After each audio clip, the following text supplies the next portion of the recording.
Isometric hydride जो है वो कौन से ब्लॉक बनाते हैं? तो आंसर क्या आना था? D and F block. चलिए जी, अब बात ये आती है कि हाइड्रोजन के कंपाउंड, ठीक है समझ आ गया, हाइड्रोजन एक्चुअली किस किस के साथ कंपाउंड बनाता है, किस किस के साथ बॉन्ड बनाता है पीरियोडिक टेबल के अंदर? देखिए जी, हाइड्रोजन ना लगभग सबके साथ बॉन्ड बना लेता है पीरियोडिक टेबल में। नोबेल गैसेस को छोड़ दो, उनके साथ तो बहुत, उनके तो कंपाउंड भी बहुत कम होते हैं, ठीक है। तो हाइड्रोजन ऑलमोस्ट सबके साथ हाइड्रोजन ऑलमोस्ट सबके साथ बॉन्ड बना लेते हैं, बट पीरियोडिक टेबल के अंदर group number 7, group number 8 and group number 9, group number 7, 8, 9 ये ऐसे ग्रुप हैं जिनके साथ हाइड्रोजन बॉन्ड नहीं बनाता। पता नहीं इनका क्या एग्रीमेंट साइन हुआ है क्या इनकी भविष्य में क्या लड़ाई हुई थी इनके बीच की, मुझे नहीं पता इनका क्या पुराना लोचा चल रहा है, मगर ग्रुप नंबर 7, 8 के साथ, 7, 8, 9 के साथ हाइड्रोजन, वेरी इंपॉर्टेंट, 7, 8, 9 के साथ हाइड्रोजन बॉन्ड नहीं बनाता। और इसी ग्रुप को 7, 8, 9 इसी पार्ट को कहते हैं, ग्रुप 7, 8, 9 का जो एरिया है, इस एरिया को कहते हैं हाइड्राइड गैप।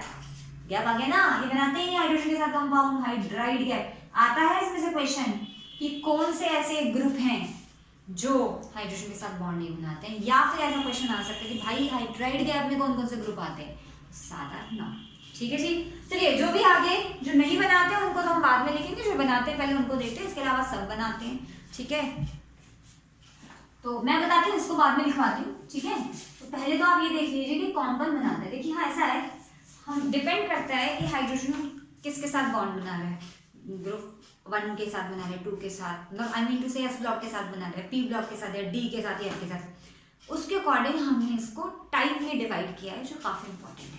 तो जनरली हम इसको, सॉरी हाइड्राइड एसिड लिखनी चाहिए थी, सॉरी पहले हम टाइप लिख देते हैं। जनरली हमारे पास 3 टाइप होती है। अब जैसा मैं लिख रही हूँ आप वैसा लिखिए, ऐसे ऐसे ऐसे करके हम कंपैरिजन कर रहे हैं तो एक साथ लिख लेंगे, जो इंपॉर्टेंट पॉइंट्स होंगे वो हम बाद में लिख लेंगे, ठीक है जी। तो इसके 3 टाइप्स होते हैं, आयोनिक हाइड्राइड, इसको सलीन हाइड्राइड। अब मुझे पता है आप बोलोगे कि मैडम सलीन नहीं होता, सलाइन होता है। देखिए जी, होता है, कई बार हो जाता है, मेरे को पता है कि इसको सलाइन बोलते हैं, पर फिर भी मैं इसको सलीन ही बोलूंगी, सलाइन हाइड्राइड। ये आदत है ना, आदत से मजबूर है, ठीक है। आयोनिक हाइड्राइड या सलाइन हाइड्राइड। दूसरे टाइप के हाइड्राइड होते हैं मेटालिक हाइड्राइड, मेटालिक हाइड्राइड। और तीसरे टाइप के हाइड्राइड होते हैं कोवेलेंट हाइड्राइड। ओके जी, चलिए आप मुझसे पूछेंगे मैडम इनको किस बेसिस पे आपने डिफरेंशिएट किया, कैसे अलग किया है? तो हमने इनको अलग किया है इस बेसिस पे कि कौन से ग्रुप ये हाइड्राइड बना रहे हैं। देखिए जी, ऐसा है, ग्रुप नंबर 1 और 2 जो हाइड्राइड बनाते हैं उनको बोलते हैं आयोनिक हाइड्राइड। तो आयोनिक हाइड्राइड कौन बनाता है? ग्रुप 1 और ग्रुप 2 बनाते हैं, ठीक है जी। कोवेलेंट हाइड्राइड कौन बनाता है? कोवेलेंट हाइड्राइड बनाते हैं सारे पी ब्लॉक के मेंबर, पी ब्लॉक एलिमेंट। और लास्ट में आए पी ब्लॉक एलिमेंट से मतलब समझ रहे हो ना आप मेरा? 13 से 17, 18 को तो हम देख ही नहीं रहे, ठीक है। 13 से 17 ले लो, ग्रुप 13 से 17 आई मीन टू 17, ठीक है। मेटालिक हाइड्राइड कौन बनाता है? डी एंड एफ ब्लॉक के लोग बनाते हैं, डी एंड एफ ब्लॉक। अब रीजन है कि इसको मेटालिक क्यों कहा, उसको कोवेलेंट क्यों कहा, रीजन बताती हूँ अभी, ठीक है। देखिए जी, इनकी जो प्रॉपर्टी है ना ग्रुप 1 की, मैं यही लिख देती हूँ। डी एंड एफ की प्रॉपर्टी थोड़ी सी इलेबोरेट करनी पड़ेगी मुझे, तो मैं बाद में बताऊंगी। पी ब्लॉक की प्रॉपर्टी भी थोड़ी इलेबोरेट वे में पढ़ेंगे, इंपॉर्टेंट है क्योंकि, तो उसको हम अलग से लिखेंगे। अभी छोटा छोटा कंपैरिजन कर लेते हैं जो हमारे यहाँ फिट हो सके, ठीक है जी। पहली बात, ग्रुप 1 और 2 के हाइड्राइड जो है आयनिक हाइड्राइड होते हैं। एग्जाम्पल अगर आप देखना चाहते हैं बेटा, तो NaH, ये एक आयोनिक कंपाउंड है, NaH सोडियम हाइड्राइड, जहाँ पे सोडियम प्रेजेंट है +1 अवस्था में और हाइड्रोजन प्रेजेंट है -1 अवस्था में, बोले तो स्टेट, ठीक है जी। चलिए, मैग्नीशियम हाइड्राइड MgH2 +1 सॉरी ओहो, ऐसे मिस्टेक होती है तो बस चलिए जी, कोई बात नहीं, गलती है, सुधर जाएगी, सुधार दी हमने। देखिए +1 +2 मैग्नीशियम हाइड्राइड, ठीक है जी। चलिए अब देखिए इनकी क्या प्रॉपर्टी है। पहली बात जो सबसे इंपॉर्टेंट है, ये आयोनिक कंपाउंड है। आयोनिक कंपाउंड, इनके में एक कैटायन होगा, एक एनायन होगा, आयंस इन्वॉल्व होंगे। क्योंकि इनमें आयन इन्वॉल्व होते हैं तो इसलिए क्रिस्टलाइन सॉलिड होते हैं। मतलब इनमें इनकी क्रिस्टल, देखिए सॉलिड दो टाइप के होते हैं, क्रिस्टलाइन और एमॉर्फस। थोड़ी सी जानकारी दे रही हूँ, ज़्यादा नहीं दे रही क्योंकि मैं मार्गों से भटकना नहीं चाहती, थोड़ा सा बता रही हूँ कि क्रिस्टलाइन सॉलिड वो होते हैं जिनमें पार्टिकल्स की अरेंजमेंट होती है, ठीक है, और पार्टिकल्स की एक पर्टिकुलर अरेंजमेंट होती है, एक ऑर्डर होता है। और अमॉर्फस सॉलिड वो होते हैं जहाँ पे पार्टिकल्स की कोई अरेंजमेंट होती है, रैंडम पड़े होते हैं इधर उधर, ठीक है जी, या अरेंजमेंट होती है तो बहुत कम होती है। चलिए जी, तो क्या है ये है, इनकी प्रॉपर्टीज क्या है, दे आर क्रिस्टलाइन सॉलिड। जितने भी आयनिक कंपाउंड होते हैं ना वो सारे क्रिस्टलाइन होते हैं, पार्टिकल्स अरेंज होते हैं, ठीक है जी, क्रिस्टलाइन सॉलिड। अगला है, अब देखिए बहुत सीधी सी बात है, इनके बीच में आयोनिक फोर्सेस होंगी ना, आयंस है ना, ये Na+ है, हाइड्रोजन माइनस है, तो ये आयंस हैं, ठीक है जी। और मैंने आपको पहले भी बताया था कि आयंस के बीच में बहुत ही स्ट्रॉन्ग फोर्सेस ऑफ अट्रैक्शन होती है।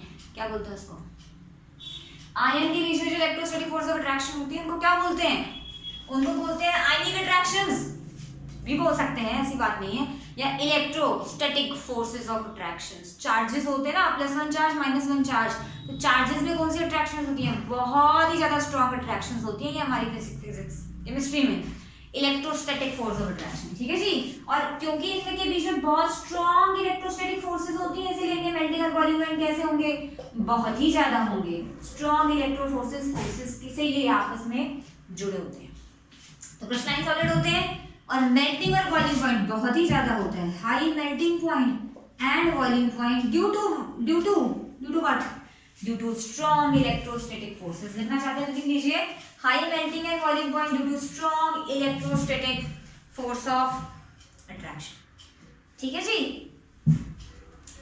तीसरी बात, क्या ये इलेक्ट्रिसिटी के कंडक्टर होते हैं। देखिए सीधी सी बात है, सॉलिड स्टेट में तो इलेक्ट्रिसिटी को कंडक्ट नहीं कर सकते because they don't have a free electrons. But जब आप इनको पानी में डालते हो, बेसिकली जब आप इन्हें पिघलाते हो तो क्या होता है, देखिए जी, जब आप इन्हें पानी में डालते हो, इनको मॉल्टन स्टेट में या एक्वस सॉल्यूशन में लेते हो। मॉल्टन स्टेट मतलब पिघली हुई अवस्था, एक्वस मतलब पानी में डाल दिया आपने, इनको घोल दिया। तो जब आप इनको एक्वस या मॉल्टन स्टेट में लेते हो तो आयंस जो है ना सेपरेट आउट हो जाते हैं, ठीक है। अब मैं थोड़ा सा आयन छोटा बना लेती हूँ, काफी बड़े आयन बना दिए मैंने, ठीक है। तो आयंस जो है बेटा अलग थलग हो जाते हैं, now they are free to move. अब ये पानी में ना फ्रीली मूव करेंगे, ठीक है, पानी में फ्रीली मूव करेंगे, यानी कि फ्री आयंस बन जाते हैं। और मैंने आपको ये भी बताया हुआ है कि किसी भी लिक्विड में जो कंडक्टिविटी होती है वो बिकॉज ऑफ फ्री आयंस होती है। तो जब आप इन्हें पानी में डालते हो या इनको पिघलाते हो तो we get free ions. Now these ion will conduct electricity, ठीक है जी। तो लिखिए, सॉलिड स्टेट में तो इलेक्ट्रिसिटी कंडक्ट नहीं कर सकते क्योंकि सॉलिड स्टेट में इनके जो आयंस है वो टाइटली पैक्ड है, they are not free to move. तो इसलिए वैसे भी फ्री इलेक्ट्रॉन्स नहीं है इनके पास, इसलिए ये इंसुलेटर है सॉलिड स्टेट में। बट लिक्विड स्टेट में वी गेट फ्री आयंस, और ये फ्री आयन जो है इलेक्ट्रिसिटी को बहुत अच्छे से कंडक्ट करते हैं। तो दे आर कंडक्टर, ये कंडक्टर तो है, पर कौन सी अवस्था में, conductor in what, in liquid state, conductor in liquid state. सही है बेटा बात, स्टेट कह लीजिए, फॉर्म कह लीजिए, ठीक है। लिक्विड या मॉल्टन स्टेट भी कह सकते हैं, लिक्विड या मॉल्टन, लिक्विड या मॉल्टन, कंडक्टर इन लिक्विड और मॉल्टन स्टेट, ठीक है जी। चलिए अब आ जाते हैं अपने, पहले हम पी ब्लॉक की तरफ से चलते हैं, डी एंड एफ ब्लॉक में बाद में बताती हूँ आपको, ठीक है। देखिए जी, पी ब्लॉक का ऐसा सीन है कि इसमें 3 टाइप के हाइड्राइड पाए जाते हैं, डिपेंड करता है कि आप कौन से ग्रुप की बात कर रहे हैं। जैसे देखिए इसमें 3 टाइप आती है, फर्दर 3 टाइप्स, 3 टाइप्स कौन कौन सी। पहले हाइड्राइड होते हैं, ए पार्ट लिख लेते हैं, उसको 1 2 3 उनको दे दिया होगा, तो ए पार्ट लिख लेते हैं, इलेक्ट्रॉन डेफिशिएंट हाइड्राइड। ये वो हाइड्राइड, जैसे नाम से ही समझ आ रहा है आपको, इलेक्ट्रॉन डेफिशिएंट है तो मतलब क्या, ये वो वाले हाइड्राइड है जिनमें इलेक्ट्रॉन की भारी मात्रा में कमी है, भारी ना सही, कमी तो है, they are electron deficient hydride. कौन बनाता है? ये बनाते हैं ग्रुप 13 और 13, ग्रुप 13 ही बनाते हैं सिर्फ, ठीक है जी, ग्रुप 13 बनाते हैं। और मैं इधर लिख देती हूँ ग्रुप 13 ये हाइड्राइड बनाते हैं। और क्योंकि ये इलेक्ट्रॉन डेफिशिएंट होते हैं, मैं एक तो प्रॉपर्टी यहाँ लिख रही हूँ, वैसे बाद में डिटेल में बताऊंगी। क्योंकि ये इलेक्ट्रॉन डेफिशिएंट होते हैं, इलेक्ट्रॉन की कमी होती है, 2 इलेक्ट्रॉन की इनके पास कमी होती है। जैसे कि एग्जांपल के तौर पे आप देख सकते हैं BH3 ग्रुप 13 का है ना मेंबर बोरोन, ग्रुप 13 का पहला फैमिली मेंबर कौन सा है? बोरोन, है ना, बोरोन फैमिली है इसका नाम। बोरोन के पास होते हैं 3 इलेक्ट्रॉन, तीनों उसने हाइड्रोजन के साथ शेयरिंग में लगा दिए, तो कितने हुए? देखिए जी, सीधी सी बात है, जितने बॉन्ड उतने इलेक्ट्रॉन, तो 3 बॉन्ड है तो 3 दूनी 6 इलेक्ट्रॉन, तो बोरोन के पास अभी 6 इलेक्ट्रॉन है। तो मैं डिटेल में बता देती हूँ। बोरोन के पास 1 2 3 है, हाइड्रोजन के पास भी एक इलेक्ट्रॉन है, यहाँ पे 1 बॉन्ड 2 बॉन्ड 3 बॉन्ड, ठीक है जी। तो यहाँ पे कितने इलेक्ट्रॉन हुए? 2, 2 2 जा 4, 2 2 जा 6 इलेक्ट्रॉन होंगे ना, तो स्टेबल होने के लिए तो 8 चाहिए, इसीलिए इनको बोलते हैं इलेक्ट्रॉन डेफिशिएंट हाइड्राइड। बोरेन इस मॉलिक्यूल का नाम है। अब देखिए जी, 6 इलेक्ट्रॉन है, 2 और चाहिए। और केमिस्ट्री में जो 2 इलेक्ट्रॉन एक्सेप्ट करते हैं वो क्या कहलाते हैं? जो 2 इलेक्ट्रॉन एक्सेप्ट करते हैं उनको क्या कहते हैं? कर दे सर, अब उनको कहते हैं Lewis acid. They act as a Lewis acid क्योंकि एक्सेप्ट 2 इलेक्ट्रॉन, ठीक है जी। देखिए बहुत सीधी सी बात है, इधर देखिए, मैं हटा रही हूँ भी, इधर देखिए, बहुत अच्छा तरीका है, ट्रिक है याद रखने की, अगर आपको याद नहीं होता है तो, ठीक है। ए फॉर एप्पल मत बोलना, ए फॉर एप्पल नहीं होता है, ए फॉर एप्पल होता है, तो ये केमिस्ट्री की क्लास चल रही है, यहाँ पे ए फॉर एप्पल नहीं हुआ करता, यहाँ पे ए फॉर एसिड होता है। तो ए फॉर एसिड और ए फॉर एक्सेप्टर, तो ध्यान दीजिएगा, acid are always electron acceptor, A for acid, A for acceptor, ठीक है जी। चलिए जी, इलेक्ट्रॉन डेफिशिएंट हाइड्राइड होते हैं, ग्रुप 13 बनाते हैं। और क्योंकि ये बेचारे इलेक्ट्रॉन में कमी है, तो they have a tendency to accept electron, that's why they act as a Lewis acid. मतलब ये इनका मेन कैरेक्टरिस्टिक्स है, और भी होंगे, पर अभी हम मेन पे ध्यान दे रहे हैं, ठीक है जी, जो सबसे इंपॉर्टेंट कैरेक्टरिस्टिक्स है, they act as Lewis acid. चलिए जी, दूसरे टाइप के जो हाइड्राइड आते हैं हमारे पास, वो कहलाते हैं इलेक्ट्रॉन प्रीसाइज हाइड्राइड। तो इलेक्ट्रॉन प्रीसाइज हाइड्राइड क्या होते हैं? इलेक्ट्रॉन प्रीसाइज हाइड्राइड वो छोड़िए, पहले बताइए कौन बनाता है electron precise hydride? Group number 14 14, और ग्रुप नंबर 14 कौन है? किसकी फैमिली है ग्रुप नंबर 14? कार्बन की। तो कार्बन फैमिली जो ग्रुप नंबर 14 जिसको आप कहते हो, ये इलेक्ट्रॉन प्रीसाइज हाइड्राइड बनाते हैं। अब आप समझ रहे हैं, नाम से ही समझ आ रहा है, प्रीसाइज मतलब जितना है, प्रिसाइज मतलब एक्यूरेट। तो स्टेबल होने के लिए चाहिए 8 इलेक्ट्रॉन, एलिमेंट को 8 इनके पास हैं, तो ना इनको लेने की चाह है, ना इलेक्ट्रॉन देने की चाह है, तो इसलिए ना ये लुईस एसिड है, ना ये लुईस बेस है। They don't want to gain electron और लूज इलेक्ट्रॉन। 8 इलेक्ट्रॉन है, इनको बॉक्स मिल गया, ठीक है जी। तो ग्रुप 14 फैमिली ये बनाती है, ठीक है, कार्बन फैमिली, और ना ही लुईस एसिड है, ना ही लुईस बेस है, ठीक है। एग्जाम्पल मैं बता देती हूँ, यहाँ पे मैं एग्जाम्पल बताना भूल गई थी, जगह नहीं है, यहाँ लिख देते हैं एग्जाम्पल। एग्जाम्पल है इसका BH3, इसका एग्जाम्पल है CH4। देखिए जी, क्यों? देखिए 4 बॉन्ड है ना, 4 दूनी 8 8 इलेक्ट्रॉन है, जरूरत ही नहीं है इलेक्ट्रॉन लेने की, ठीक है। नेक्स्ट है हमारे पास तीसरा टाइप का जो हाइड्राइड आता है, वो आता है इलेक्ट्रॉन रिच हाइड्राइड। अमीर लोग हैं ये, रिच मतलब अमीर, ये है इलेक्ट्रॉन रिच हाइड्राइड, ठीक है जी। कौन आएगा इसमें? 14 के बाद के जितने भी ग्रुप हैं, 15 16 17 18 की बात हम कर नहीं रहे हैं, ठीक है जी। तो इसमें कौन कौन से ग्रुप आते हैं? 15 16 17 17 भी बोलते हैं इसको, 17 पंजाबी में शायद इसको 17 बोलेंगे, है ना, मुझे वैसे पता नहीं ज्यादा, ठीक है। पंजाबी में इसको 17 बोलेंगे और वैसे इसको 17 बोलते हैं, ठीक है। चलिए जी, जो भी था, इलेक्ट्रॉन रिच हाइड्राइड 15 16 17 बनते हैं। 15 फैमिली होती है, 15 ग्रुप नंबर 15 किसका होता है? नाइट्रोजन का, नाइट्रोजन फैमिली। 16 होता है ऑक्सीजन फैमिली, और सी होती है फ्लोरीन फैमिली, यानी कि जितने भी है नाइट्रोजन ऑक्सीजन फ्लोरीन वाले ग्रुप, ये सारे रिच हाइड्राइड बनाते हैं। एग्जांपल बताती हूँ आपको, ठीक है। एग्जांपल है आपके पास वाटर, अमोनिया, वाटर, HF, ठीक है। रिच क्यों है ये? क्योंकि इनके पास लोन पेयर होते हैं। जैसे अगर आप अमोनिया को देखें तो इसके बाद एक लोन पेयर है, वाटर को देखें तो इसके बाद 2 लोन पेयर हैं, और अगर आप फ्लोरीन को देखें तो भाई इसका तो कहना ही क्या, बहुत ही अमीर बनता है, 3 लोन पेयर है, ठीक है, तो ये इसलिए रिच हाइड्राइड कहलाते हैं क्योंकि इनके पास लोन पेयर होते हैं। तो कैसे एक्ट करेंगे? As a Lewis base. तो लिख लीजिए they act as Lewis base. देखिए सीधा सा हिसाब है, एसिड एक्सेप्टर होगा तो बेस क्या होगा? अगर एसिड एक्सेप्टर है, एसिड इलेक्ट्रॉन को एक्सेप्ट करता है, तो बेस क्या होगा? I mean to say Lewis base donor होगा ना, इलेक्ट्रॉन डोनर। तो they act as a Lewis base, यानी कि दे डोनेट इलेक्ट्रॉन। क्यों है लुईस बेस? क्योंकि अमीर लोग हैं, इनके पास इलेक्ट्रॉन है। ओके जी, डी एंड एफ ब्लॉक पे आते हैं। ठीक है जी, पहली सबसे जरूरी बात, इनका दूसरा नाम या इनका जो नेचर है, डी एंड मेटालिक हाइड्राइड। ठीक है, पहली बात, इनको नॉन स्टाइचोमेट्रिक हाइड्राइड भी बोलते हैं, ऑल्सो कॉल्ड, या they are non stoichiometric in nature. अब ये क्या बला है तो लिख लीजिए, बला बाद में देखते हैं। नॉन स्टाइचोमेट्रिक स्पेलिंग आती नहीं मुझे, और आई थिंक ठीक लिखी है, नॉन स्टाइचोमेट्रिक इन नेचर। अब इस बात का मतलब क्या है? देखिए जनरली, बट स्टाइचोमेट्री की, स्टाइचोमेट्री का मतलब आप ये समझ लीजिए फिलहाल कि जब आप कोई मॉलिक्यूल बनाते हैं ना, तो उसके अंदर एलिमेंट का एक रेशो आप लेते हैं। जैसे अगर मैं वाटर की बात करूं, तो वाटर में आप हाइड्रोजन ऑक्सीजन को किस रेशो में ले रहे हैं? 2:1 में ले रहे हैं। मतलब इसका 2:1 है, 2 मतलब 2 हाइड्रोजन एक ऑक्सीजन के साथ कंबाइन हो रहे हैं, है ना जी। आप अमोनिया बना रही है तो 1:3 में ले रहे हैं, तो इसको इसकी स्टाइचोमेट्री कहेंगे। अब जनरली क्या होता है, generally most of the time किसी भी मॉलिक्यूल की स्टाइचोमेट्री फिक्स होती है। जैसे अगर आपके घर का पानी, मैं बोलूँ आपके घर के पानी का फॉर्मूला क्या है, तो आप बोलेंगे H2O है। अगर मैं बोलूँ आपके पड़ोसी के घर का फॉर्मूला क्या है, पड़ोसी के घर का फॉर्मूला नहीं, पड़ोसी के घर के वाटर का फॉर्मूला क्या है, तो आप बोलोगे H3O है या H4O है। उसके घर का पानी ज्यादा शुद्ध है? नहीं, उसके घर का पानी शुद्ध हो ना हो कोई फर्क नहीं पड़ता, फॉर्मूला H2O ही होने वाला है, क्योंकि स्टाइचोमेट्री हमेशा सेम रहती है, यानी कि जो रेशो है एटम्स की, ये हमेशा सेम रहेगी। ठीक है, बात मानते हो?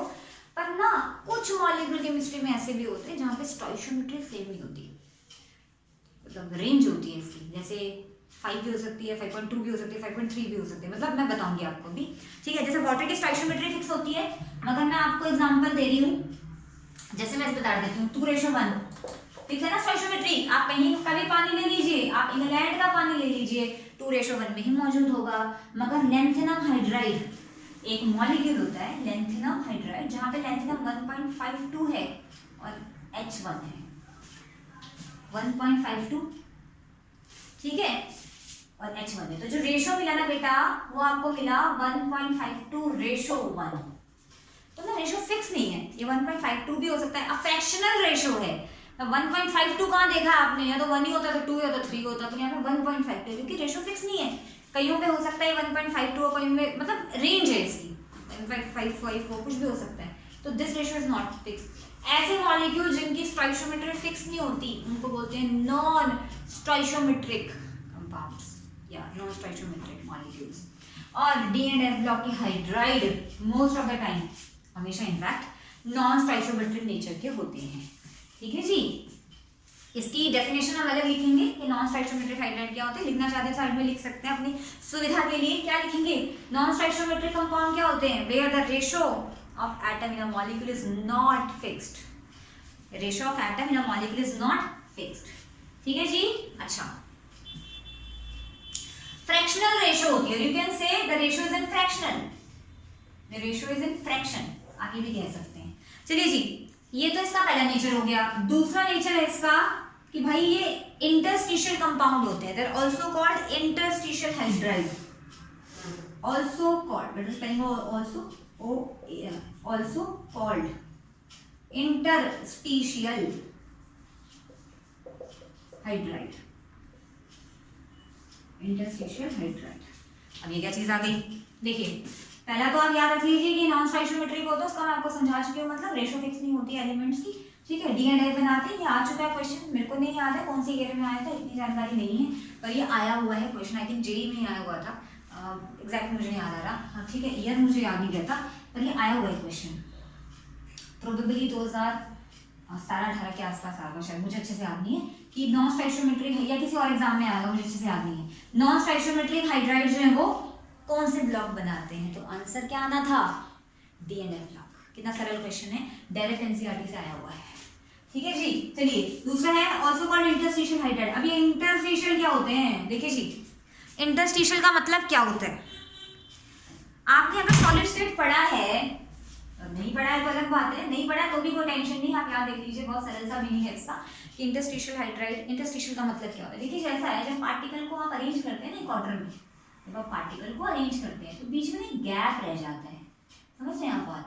ये पार्टिकल को आपने साइड बाय साइड आपने अरेंज किया, मॉलिक्यूल कह लीजिए, जरूरी नहीं एटम है, मॉलिक्यूल भी हो सकते हैं। तो अगर आप ध्यान दें ना बीच में गैप, एक नहीं बहुत सारे गैप रहते हैं, जैसे ये गैप है, ये गैप है, ये गैप है। अब यहाँ क्या होता है, मेन जगह पे मेटल होता है। अच्छा पहली बात, ये जो गैप है ना, इस गैप को, गैप नहीं इसको वॉइड बोलना चाहिए, जो वॉइड है ना, इस वॉइड को कहते हैं इंटरस्टिशियल साइट। वॉइड का दूसरा नाम है इंटरस्टिशियल साइट, सही है बात, इंटरस्टिशियल साइट। अब यहाँ क्या होता है इस टाइप के हाइड्राइड में कि मेटल, यूजुअली मेटल हमेशा इंटैक्ट, मेटल जो होते हैं मेन पोजीशंस पे होती है, और जो गैप है ना जिसको मैंने वॉइड कहा है, यहाँ पे हाइड्रोजन होती है। दोबारा ध्यान दीजिए, मेटल जो है वो मेन पोजीशन पे होती है और हाइड्रोजन यहाँ होती है, छोटे छोटे छोटे से जो वॉइड है ना इनमें होती है, ठीक है। तो यहाँ से आपका मेटालिक हाइड्राइड बनता है। इसको इंटरस्टिशियल हाइड्राइड क्यों बोलते हैं, इंटरस्टिशियल हाइड्राइड इन्हें इसलिए बोलते हैं क्योंकि यहाँ पे हाइड्रोजन कौन सी पोजीशन को एक्वायर कर रही है, इंटरस्टिशियल वॉइड को ऑक्यूपाई कर रही है या इंटरस्टिशियल साइट को ऑक्यूपाई कर रही है, इसीलिए इसको बोलते हैं इंटरस्टिशियल हाइड्राइड। मतलब ये छोटे छोटे से जो गैप दिखाए ना इनमें हाइड्रोजन होगी। तो why we called it interstitial hydride, because hydrogen present in void. लिखना चाहते हैं लिख लीजिए, क्यों कहते हैं, because hydrogen present in void या फिर इंटरस्टिशियल साइट। सही है बात बेटा, ये इसकी सबसे ज्यादा इंपॉर्टेंट प्रॉपर्टीज हैं, ठीक है।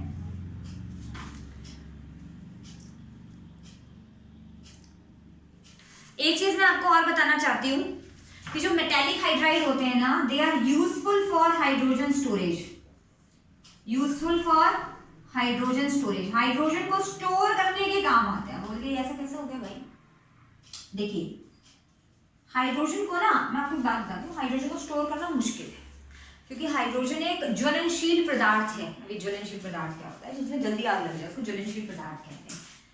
अंग्रेजी में पता नहीं क्या कहते हैं, खुद ही देखते रहना अंग्रेजी में क्या, मेरी अंग्रेजी कमजोर है, ठीक है। तो हाइड्रोजन एक ज्वलनशील पदार्थ है, हाइड्रोजन को संभाल के रखना, उसको स्टोर करना इज वेरी डिफिकल्ट। और वैसे भी गैसेस नेचर का है, तो और गैस को हैंडल करना वैसे डिफिकल्ट होता है, और गैस इतनी ज्वलनशील हो तो फिर तो बहुत भी मुश्किल काम है उसको हैंडल करना।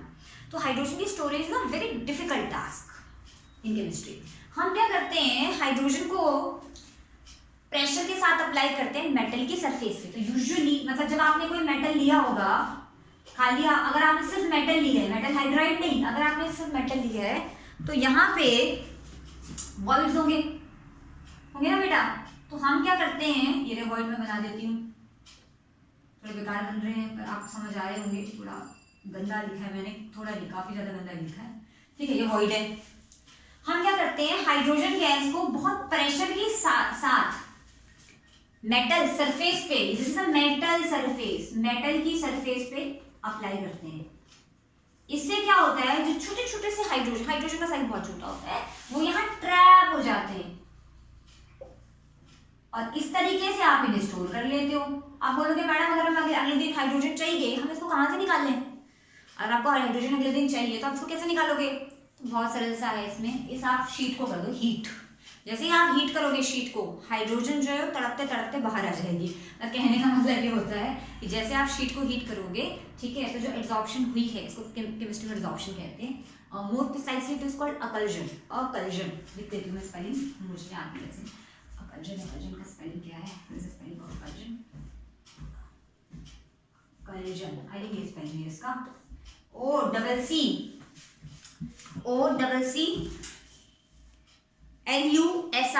अकल्जन। अकल्जन का मतलब क्या होता है, अकल्जन का मतलब होता है सॉलिड सरफेस पे गैस को एड्सॉर्ब कराना, एड्सॉर्प्शन। इस प्रोसेस को कहते हैं occlusion, the adsorption of gas into solid surface, ठीक है। तो अब भी अकल्जन तो आपने करा दी, आपने हाइड्रोजन को प्रेशर के साथ अप्लाई किया, आपने इनको ट्रैप करा दिया वॉइड्स में। पर आप इन हाइड्रोजन को बाहर कैसे निकालोगे? तो बहुत सारा ऐसा तरीका है, आप इस शीट को हीट करो, जब आप हीट करोगे तो हाइड्रोजन खुद ब खुद बाहर आ जाएगी, ठीक है। तो हाइड्रोजन को आप स्टोर कर सकते हो मेटल हाइड्राइड्स की फॉर्म में, ठीक है।